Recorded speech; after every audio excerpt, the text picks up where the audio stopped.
नमस्कार, मैं नीरज कुमार आप सभी का स्वागत करता हूं बुंदेलखंड न्यूज़ 21। आज हम पहुंचे हैं दीपनारायण जी के यहाँ, जहां हम उनसे बातचीत करेंगे। सर, पहले तो आपको बहुत बहुत बधाई आने वाले इलेक्शन के लिए। धन्यवाद आपको। सर, जैसा कि हम जानते हैं कि आप इतने सरल स्वभाव के हैं और सबसे मिल लेते हैं, और जैसे विधायक हैं, जैसे हमने देखा है, उनसे बात करी है, वो टाइम नहीं दे पाते, लेकिन आप अपनी जनता को भी टाइम देते हैं, और कोरोना काल में सबसे ज़्यादा आपने मदद करी है। तो ये सारी चीज़ें आप किस तरह से मैनेज कर लेते हैं सर? देखिए, राजनीति में भी और आम जिंदगी में भी हमेशा इस बात की परीक्षा है कि लोगों की मुसीबत में, परेशानी में आप क्या कर सकते हैं। कोशिश हमेशा करनी चाहिए। मैं सोचता हूँ बहुत सारे लोग करते हैं, हम लोग भी उसका हिस्सा बने। राजनीतिक तौर पर जिम्मेदारी होना चाहिए कि लोग भरोसा करते हैं राजनीति में कि हम किसी को लीडर के साथ लीडर बनाने में लोग बनाते हैं लीडर। मैं कह सकता हूँ तो जनता के बीच में जब कोई भी ऐसा घटनाक्रम हो तो उसमें बढ़ चढ़ के हिस्सा लेना चाहिए। हम लोगों ने भी उसका हिस्सा बने और कोशिश की कि लोगों के काम आ सकें। दवाइयाँ उपलब्ध करा के, डॉक्टर सलाह लेके, भर्ती कराकर, भोजन भिजवाने में, इंतजाम में जो भी जिम्मेदारी मिली वो उसमें किट दी हम लोग। सबसे पहले हम लोग मेडिकल में जाके, जब डॉक्टर्स के पास किट नहीं थी, सबसे पहले दिल्ली से किट मंगाकर उपलब्ध कराई कि डॉक्टर जिंदा रहे तो लोगों को आसानी देख सकेंगे। तो ये जिम्मेदारी का हिस्सा है और वो जब तक जिंदा है ये कोशिश हमेशा करेंगे हम। सर, जैसा कि एक सबसे बड़ी जो रहती है कि जो लोग नाराज हैं आज की गवर्नमेंट से कि बेरोजगारी बहुत ज़्यादा हो गई है, महंगाई बढ़ती चली जा रही है, तो क्या आप आएंगे या सरकार आएगी सापा की, तो इस पे कैसे कंट्रोल करेंगे सर? देखिए, ये बिल्कुल एक अहम मुद्दा है कि सरकार की सबसे पहली जिम्मेदारी है कि कम से कम कीमत पर वस्तुएं मिलें। कर निर्धारण कर के रेट निर्धारण का जो नियम है, नियमावली में, वो देश की सरकार के पास, सेंट्रल गवर्नमेंट के पास है। मैं कह सकता हूं कि पहली बार इतनी बड़ी लापरवाही हम लोग देख रहे हैं कि जनता ने कितना बड़ा भरोसा किया और उतनी ही लापरवाही सरकार। आप कुछ दिन में अगर फर्क देखेंगे चीजों में, जैसे अगर लोहे का फर्क देखेंगे, 30-32 किलो रुपए किलो था और तुम 60 जाके हो गया, तो आप किनको बेनिफिट दे रहे हैं?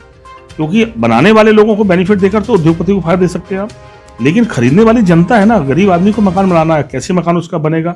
महंगाई की जो मार है वो सबसे जनता पर पड़ती है। टैक्सेशन की जो मार है जनता, टैक्स कभी व्यापारी पे नहीं लगता।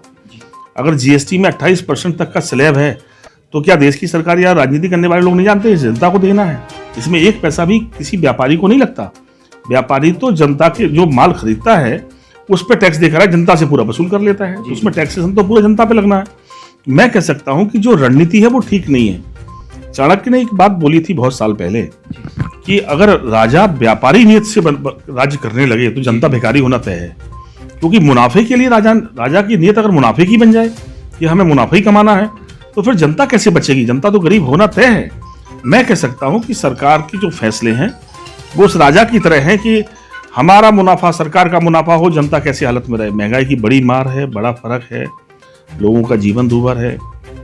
क्या बात बोलकर आए, पेट्रोल 35 रुपए 40 रुपए बिकवाने वाले थे, ये कहाँ पहुंचा दिए? डीजल कितना महंगा है, कैसी खेती होगी, कैसे आज ओलावृष्टि, अतिवृष्टि हो गई, बर्बाद हो गए किसान, कैसे लागत निकलेगी? रात भर सो नहीं सकता आदमी। अब जिसकी फसलें बर्बाद हो गई, वो कर्ज में डूबे थे पूरे। बेटियों की शादी करनी है, किसी घर में बीमार पड़ा था कोई, सोच रहा फसल आने वाली है, फसल भी अच्छी थी इस बार, लेकिन एक पल में बर्बाद हो गई। सरकार को तत्कालिक फैसला लेना चाहिए, पूरा कर्जा खत्म करना चाहिए। राहत हो रही है, कुछ करोड़ रुपए हम पहुंचा रहे हैं 17 जिलों में, 10-12 करोड़ रुपए भेजकर ये अनाउंस सरकार कर रही है। अरे आपको घर से पैसा थोड़ी देना है। अगर सरकार गेहूं फ्री दे रही है तो जनता के पैसे से जनता को गेहूं मिल रहा है, आपकी क्या मेहरबानी इसमें है? इसका भी श्रेय लेंगे कि हम गेहूं दे रहे हैं? क्या लोग कभी माफ करेंगे ये बातें सुनकर? आप बिना पढ़े लिखे आदमी को तो बेवकूफ बना सकते हैं। क्या कोई घर से दे रहे हैं आप अपने? अगर आपने गेहूं किसान से खरीदा 19 रुपए 2 रुपए किलो दे रहे हैं, तो सारा नुकसान तो किसान का ही होने जा रहा है ना। किसान के ही पैसे को तो खर्च कर रहे हैं आप अगर 6 लाख करोड़ रुपए उद्योगपतियों का माफ कर दे रहे हैं, तो किसानों की मेहनत की कमाई का पैसा जो टैक्स से आपने लिया था और एक उद्योगपति की मदद कर दी आपने। तो मैं कह सकता हूं जब तक लोग पढ़े लिखे नहीं है तब तक ये राजनीति चलने वाली है। जिस दिन लोग सब लिटरेट हो जाएंगे, पढ़ लिख जाएंगे, उस दिन बोलेंगे कि आपने थैला कैसे, अपनी फोटो कैसे लगाई थैले पे, तो पैसा हमारा था। विज्ञापन अखबार में छप गया, विज्ञापन में करोड़ों रुपए खर्च हो रहा, लोगों का पैसा खून पसीने की कमाई लोगों की विज्ञापन में खर्च हो रही है, सरकार उपलब्धि बता रही है इसको अपने आप को। तो ये भाव तो बदलना पड़ेगा। मैं तो इसके पक्ष में भी नहीं हूं कि सरकार को ये कहे कि मैंने ये काम कर दिया। ये काम आपका नहीं है, ये लोगों के पैसे से आपको काम, लोगों ने वोट दिया, आपको जिम्मेदारी दे दी, लोगों के पैसे से खर्च कर रहे हैं आप, लोगों के पैसे से मेहरबानी अपनी दिखा रहे हैं। मैं कह सकता हूँ कि जिस दिन लोग पढ़ लिख जाएंगे उस दिन इन राजनीति करने वाले लोगों की सोच को बदल देंगे, इन्हें बदल देंगे। ऐसे लोग लाएंगे जो जनता पे हमेशा एहसान माने, जिम्मेदारी उनकी है, पैसा उनका है, उनकी तरक्की पे पूरा पैसा खर्च होना चाहिए। 70% पैसा गांव पर खर्च होना चाहिए। ये किसानों का देश है। 80% लोग गांव में बसते हैं, उन पे कितना % पैसा खर्च किया आपने? लेकिन जिस दिन गांव के लोग ये जानने की कोशिश करेंगे बजट को 30 लाख करोड़ का बजट और कितना % पैसा गांव पे खर्च हुआ, उस दिन जमीन में मिला देंगे इन दलों को। जो बातें तो किसानों कर रहे हैं, लेकिन सबसे बड़ी बेईमानी उन्हीं से कर रहे हैं। मैं कहता हूँ दुर्भाग्य है, लोग पढ़े लिखे नहीं, इसे धीमे धीमे समझ रहे हैं राजनीति। सर जैसे कि मैंने देखा है आपको, युवा आपसे बहुत जुड़ता है, लोग आपको आइडियल भी मानते हैं। तो उन युवाओं के लिए सर, आप जैसे ही चुन के आएंगे तो आप युवाओं के लिए क्या करेंगे? मैं सबसे पहले कहता हूँ कि आपको सबसे पहले पढ़ना है। पढ़ाई के बगैर कोई रास्ता नहीं है। अगर हमारे घर वाले गांव से लेकर हमें पढ़ाने झांसी नहीं भेजते तो हो सकता गांव में खेती कर रहे होते हैं। जी। मेरे जैसे बहुत सारे नौजवान गांव में हैं जो मेरे साथ पढ़ने वाले थे, आज कोई दूसरे क्षेत्रों में काम कर रहे हैं, कुछ खेती भी कर रहे हैं, क्योंकि पढ़ाई पर ध्यान नहीं दिया। इसलिए सबसे पहले मैं कहूँगा कि पढ़ाई का अवसर कभी मत छोड़ना। ये एक ऐसा प्लेटफॉर्म है जहाँ से आपके बहुत सारे रास्ते हमेशा खुले रहेंगे। तो पढ़ाई पर ध्यान दो। उसके बाद मैं कह सकता हूँ कि जीवन की रणनीति ये होनी चाहिए हमेशा, जैसे हमारा अपना सोचना है जी। कि राजनीति में राजनीतिक आदमी वो होशियार है, वो कामयाब है जो अपनी राजनीतिक ताकत से लोगों की तरक्की के साधन बना दे। हम लोग इंडस्ट्री लाना चाहते थे, हम लोग मैन्युफैक्चरिंग जोन लेकर आए थे। वो बांध जो हम लोगों ने 125 साल के बाद बनाने की कोशिश की थी, इरक्स पे जो बांध बन रहा है, उस बांध के बगैर वो इंडस्ट्रियल एरिया बन ही नहीं सकता था। लेकिन बांध का काम 5 साल से रुका है क्योंकि समाजवादी सरकार आए थे, हम लोगों को उससे ना मिल जाए। 700-800 करोड़ रुपए खर्च हुए, अधूरा बंदा 5 साल से बंद पड़ा है बांध। बांध भी बनाएंगे, इंडस्ट्री भी लाएंगे, एजुकेशन का हब बन सकता बुंदेलखंड। बड़ी अपार संभावनाएं हैं क्योंकि यहाँ पर जमीन ज्यादा है, आबादी कम है। बाकी प्रदेश आप देखेंगे अगर प्रदेश को वैसे भौगोलिक रूप में, तो जालौन के बाद से लेकर और बिहार के बॉर्डर तक गांव से गांव मिल गए। पश्चिम बहुत महंगा हो गया जी। संभावनाएं बुंदेलखंड से, और मैं कह सकता हूँ कि बुंदेलखंड की अपार संभावनाएं हैं। मौका मिलेगा वो काम करूंगा जो 50 साल तक कोई ना कर सकेगा। सर मेरा एक पर्सनल है आपसे सवाल, बुंदेलखंड राज्य बनना चाहिए, लेकिन सबसे पहले मैं एक चीज आपसे पूछना चाहता हूं सर, पार्टी या जनता? मैं कह सकता हूं बुंदेलखंड राज्य बनना चाहिए। लोग राज्य की मांग कर रहे हैं, लोग चाहते राज्य अपना है। लेकिन मैंने कहा हमारे समाजवादी विचारकों ने एक बात बोली हमेशा कि वो छोटे राज्यों के लट लोहिया खिलाफ इस बात को लेकर थे कि जब देश कर्ज में डूबा हो, परिस्थितियां ठीक नहीं हो, तो जो पैसा राज्य बनाने में खर्च हो वो पैसा विकास में खर्च हो जाए। पर आज भी हमने माना है कि बुंदेलखंड का राज्य बनने के पीछे बड़ा भेदभाव है। हमारी भागीदारी प्रदेश में है पर बहुत कम संख्या है। हम 19 MLA बन के जाते हैं। जी। 403 में 19 की कोई गरीब बड़ी संख्या नहीं होती। ऐसी मध्य प्रदेश का जो हिस्सा है वहां भी करीब 12-13 MLA जाते हैं चुनकर। अगर हम मिलकर एक राज्य बन जाए तो हमारी रणनीति बनाने का मौका जब हमें मिलेगा, तो फिर हम, क्योंकि हम यहाँ से बड़ा रेवेन्यू देते हैं प्रदेश को, विकास की हर रणनीति में हम खड़े हैं साहब। सारा माइनिंग हमारे यहाँ है, पत्थर हमारे यहाँ से पूरे देश की, चाहे सड़कें बने, चाहे भवन बने, चाहे मकान बने, इस प्रदेश में नहीं बल्कि और अगल बगल के प्रदेशों में भी अगर विकास की कोई वजह है तो वजह बुंदेलखंड है। तो मैं कह सकता हूँ उसके प्रदूषण के प्रभाव, उसकी सब चीजें हम लोग झेलते हैं, पर मैं कह सकता हूँ उतना हिस्सा हमें नहीं मिलता।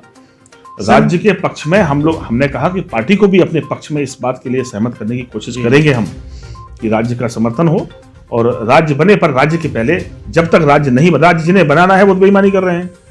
भाई राज्य कौन बनाएगा? देश की सरकार जब तक राज्य विधि आयोग को अनुमति नहीं देगी तब तक राज्य की विशेषण नहीं हो सकता। राज्य बने कैसे हैं? राज्य पुराने भी देखो आप, स्वराज से महाराज गुजरात बना, या देश के विभाजन हुए। अभी लेटेस्ट है देखो, बिहार से छत्तीसगढ़ बन गया, मध्य प्रदेश से भी हम वो अलग हुआ, झारखंड। तो बहुत सारे प्रदेश बंटवारे हुए, उत्तर प्रदेश और उत्तराखंड बटा। उनके पीछे एक विधिक कार्रवाई है जो देश की सरकार के पास है। वो एक आयोग बनाते हैं, वो आयोग विशेष करता भौगोलिक क्या है, भाषा क्या है, कैसे जुड़ेंगे, कैसे बनाएंगे, उसके बाद तय होता। तो मैं कह सकता हूँ जिनके हाथों में जो वादा करके गए थे, हमारी पूर्व सांसद जी बहन जी बोल कर मैं 3 साल में बना देंगे, तो जिनके पास जिम्मेदारी है वो बना सकते हैं। वो वादा भी कर चुके हैं, वो मुकरे हैं, पर हम लोग झूठ नहीं बोलते। हम जब इस लायक होंगे तब ये सवाल का जवाब देंगे कि हम लोग कैसे बना देंगे। सर जी जैसे कि यहाँ पे मैंने देखा है बहुत फेमस पर्सनल जैसे आप हैं, आप विधायक से सांसद से आज कहते CM के पद पे भी जा सकते हैं, इवन PM भी बन सकते हैं। तो क्या आपको कभी ये लगा नहीं कि सर कि आप CM के पद पे भी जाएं? देखिए राजनीति में हमेशा अपना विश्लेषण करना चाहिए। हम लोग जमीन से, गांव से उठकर यहाँ तक आए हैं और कोई बनता नहीं है, लोग बनाते हैं। मैं तो ये कहता हूँ कि मैं जहाँ हूँ उससे संतुष्ट हूँ। मैं बहुत बड़ा ख्वाब नहीं रखता। मैं चाहता हूं कि जिस जिम्मेदारी जो मिले उसको मैं बखूबी निभा दूं, वही मेरी जिंदगी की कामयाबी है। और मैं कह सकता हूं कि जो जिम्मेदारी लोग देना चाहते हैं देंगे, उसको पूरी ताकत से निभाने में सफल हूं। बस मैं यही दुआ। लोग तो खड़े हैं सर, हम लोग गांव में जाते हैं, लोग तो सब कहते हैं कि हम आपके साथ हैं। तो क्या अगर आपको कभी मौका मिला, जैसे जनता की जो आवाज है वो है बुंदेलखंड, जैसे कभी कभार क्या होता है कि ऊपर जैसे हम पार्टी में होते हैं तो वो पार्टी क्या कहते हैं, जो आप काम करना चाहते हो सकता है कभी का वो काम ना करने दे, ऐसी अगर सिचुएशन आती तब आप क्या करेंगे? हमारी आप जनता के संग खड़े होंगे कि पार्टी के साथ? हमारी पार्टी ऐसी नहीं है। हमारा लीडर बहुत साफ सुथरा है, साफ रास्ता है, सीधा सोचता है, सीधा काम का तरीके हैं। वो पहले दिन से कोशिश करता है बच्चों को अच्छी ड्रेस कर दें, हम कैसे उनके स्कूल वे बना दें, कैसे हम उनके टीचर भेज दें। लैपटॉप बांटते हैं 17 लाख। अगर लैपटॉप बढ़ते रहते तो गरीब किसान मजदूर के बेटों की पढ़ाई नहीं छूटती। कन्या विद्यालय बेटियों पर कैसे पढ़े, फीस माफ करी, वजीफा लेकर आए, फिर कन्या विद्यालय 1200 करोड़ रुपए बांट दिए। देश में कोई नहीं कर पाए ये काम। पेंशन लेकर आए, 55 लाख महिलाओं को पेंशन दी, वर्ल्ड की बड़ी पेंशन योजना बनी, आज इन्होंने बंद कर दी। मैं कह सकता हूँ ओलावृष्टि पिछली बार हुई थी, सदन चल रहा था, जी जी, तत्कालिक कार्रवाई हुई और इतना मुआवजा मिला जितना 50 सालों पहले कभी नहीं मिला था। तो ये तो जो हमारा लीडर है उसके काम करने की रणनीति जो है वो इतनी तेज है, उनकी अलग तरीका है। उम्र छोटी है पर फैसले बड़े हैं, कोशिश बहुत बड़ी है। नई पुलिस लेकर आए, टूटी पुलिस थी उसके अखिलेश यादव के पहले, टूटी गाड़ी में चलती थी पुलिस, लेकिन अखिलेश यादव आए, 100 नंबर आया। ये मॉडर्न पुलिस, यूरोपियन पुलिस, जो दुनिया का वर्ल्ड का सबसे लेटेस्ट सिस्टम था, एक जगह से कंट्रोल, 1 नंबर डायल करो, 100 डायल किया, पुलिस 15 मिनट पहुंच गई आपके पास। बताओ उसके पहले कौन सी पुलिस थी यूपी में? तो एक अच्छी सोच के साथ दुनिया की जो बेहतर चीज है, स्वास्थ्य सेवाओं पर 100 नंबर, 108 लगाओ, एम्बुलेंस खड़ी बाहर। क्यों? क्योंकि जो जिम्मेदारी है एक अच्छे मुख्यमंत्री की, वो निभाने को इसकी मैं कह सकता हूँ शानदार लीडर है। लीडर ऐसा बना रहे तो सब कुछ उसी के अंदर समाहित है। हम इसी बात पे हम लोग खुश हैं कि उनके साथ काम करने का मौका मिला। धन्यवाद। धन्यवाद सर।